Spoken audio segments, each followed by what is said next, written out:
अगले दिन warden Andy को अपने ऑफिस में बुलाता है और कहता है कि तुम्हारे जैसे इंटेलिजेंट आदमी को जेल की सलाखों के पीछे नहीं रहना चाहिए। इसलिए वार्डन एंडी को लाइब्रेरी का असिस्टेंट बना देता है। लाइब्रेरी में वही बुक्स नाम का बूढ़ा आदमी होता है जो कई सालों से लाइब्रेरी संभाल रहा है। तभी वो ऑफिसर जिसके लिए एंडी ने $30,000 बचाए थे, वह एक दूसरे ऑफिसर को एंडी के पास लेकर आता है।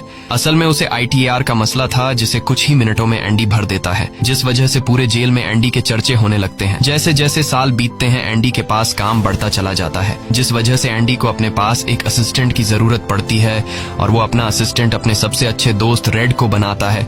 एक दिन लाइब्रेरी में ब्रुक्स एक कैदी के गले पर चाकू रख देता है और वो उसे बिना वजह मारने की धमकी देता है। असल में सरकार ने उसकी सजा माफ कर दी है, पर वो इस जेल को छोड़कर नहीं जाना चाहता। आज उसे इस जेल में पूरे 50 साल हो चुके हैं। उसकी पूरी जिंदगी इसी जेल में बीत गई है और वो बिल्कुल भूल चुका है कि बाहर की दुनिया कैसी है।